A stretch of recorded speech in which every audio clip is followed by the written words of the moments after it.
اس کے بعد نیا سال شروع ہوا محرم الحرام کے ساتھ. محرم الحرام کو اللہ سبحانہ وتعالی نے اپنا مہینہ کہا ہے. نبی صلی اللہ علیہ وسلم نے اس کو شہر اللہ کہا ہے، اللہ کا مہینہ.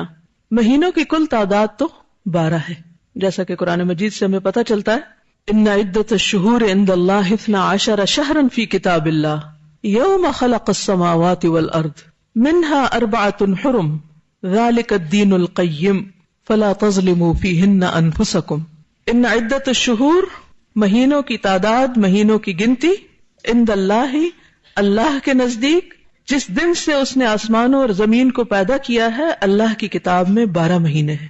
اسی لیے آپ دیکھیں کہ چاہے اسلامی کیلنڈر ہو، ہجری کیلنڈر ہو، یا وہ رومی کیلنڈر ہو، یا عیسوی کیلنڈر ہو، بکرمی ہو، کوئی بھی ہو، سب میں مہینوں کی تعداد 12 ہی ملتی ہے.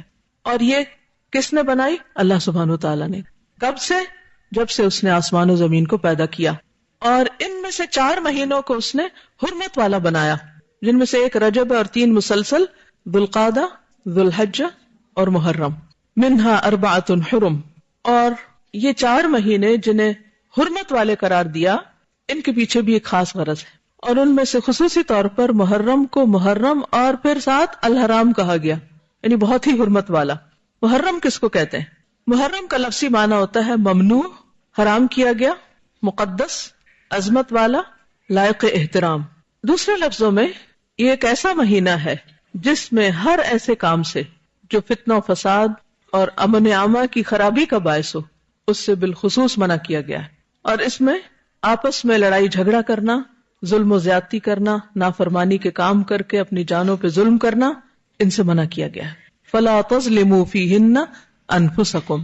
ویسے تو انسان کو کبھی بھی اپنے آپ کو ہلاکت میں نہیں ڈالنا چاہیے، اپنے اوپر ظلم نہیں کرنا چاہیے، دوسرے انسانوں پر ظلم نہیں کرنا چاہیے، لیکن ان مہینوں میں خصوصی طور پر اس کی پریکٹس کروائی گئی، اس کی تربیت کی گئی.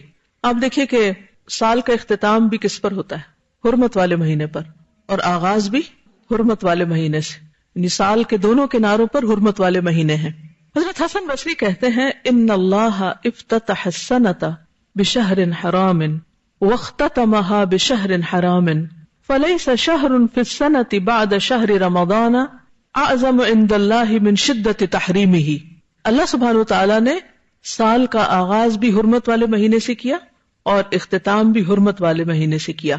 پس سال بھر میں رمضان کے بعد اللہ کے ہاں شدت حرمت کے حوالے سے ماہ محرم سے بڑھ کر اور کوئی مہینہ نہیں. کس کا قول ہے یہ؟ حسن بصری کا. کیا کہتے ہیں کہ رمضان کے بعد سب سے زیادہ حرمت یا شدت حرمت کس مہینے کی ہے؟ محرم کی. اسی لیے اس کو کیا کہا گیا؟ محرم الحرام. حج کے مہینے میں لوگ جب حج پہ جاتے ہیں تو کیا کرتے ہیں؟ احرام پہنتے ہیں. اور حالت احرام میں کیا کچھ منع ہوتا ہے؟ الحج اشہر معلومات فمن فرض فیہن الحج، یعنی احرام پہن کے فلا رفث ولا فسوق ولا جدال فی الحج. فسوق، جدال، سختی سے منع. جس معاشرے کے اندر جن لوگوں کے درمیان 2 چیزیں ختم ہو جائیں، کیا؟ گناہ اور جدال، آپس کا لڑائی جھگڑا، تو وہ معاشرہ کیسا معاشرہ ہوگا؟ اگر کسی گھر کے اندر سے یہ 2 چیزیں نکل جائیں، کون سی؟ گناہ کے کام اور لڑائی جھگڑا، تو وہ گھر کیسا گھر بن جائے گا؟ امن والا. اسی طرح کسی شہر سے، کسی ملک سے جب یہ 2 چیزیں نکل جاتی ہیں تو وہاں پر امن و امان ہو جاتا ہے. حج پر بھی اسی کی پریکٹس کروائی گئی. پھر حج سے واپس آؤ تو پھر بھی اپنی اس کیفیت کو برقرار رکھو، اس حرمت کا خیال رکھو. حرمت پامال ہوتی ہیں 2 طرح سے، ایک اللہ کی نافرمانی کر کے اور دوسرے بندوں پر زیادتی کر کے، لڑائی جھگڑا اور فتنہ فساد کریٹ کر کے. بہت حیرت ہوتی ہے جب لوگ خوشی خوشی حج پہ جاتے ہیں اور لاکھوں کے مجمع میں بڑے امن و امان کے ساتھ سارے کام کر رہے ہوتے ہیں. جب واپس آتے ہیں تو کوئی حج کا سفر نامہ لکھتا ہے، کوئی اس کی روداد بڑے خوبصورت انداز سے سناتا ہے، بڑے والہانہ انداز سے.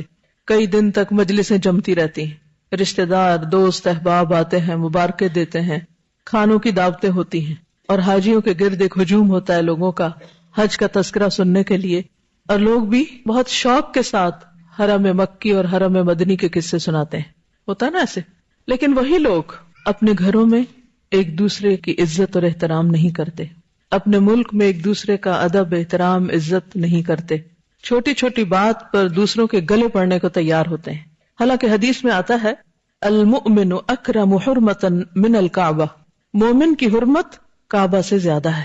آپ کو وہ حدیث بھی یاد ہوگی جس میں آپ صلی اللہ علیہ وسلم نے یوم النحر پہ، یوم النحر کون سا ہوتا ہے، کون سا ذوالحج، 10 ذوالحج، اس دن میں خاص طور پر کیا فرمایا؟ آپ نے پوچھا ایو یوم ھذا ایو شہر ھذا، کہ لوگوں یہ کون سا دن ہے، یہ کون سا مہینہ ہے؟ تو لوگوں نے کیا کہا؟ حرمت والا دن اور حرمت والا مہینہ۔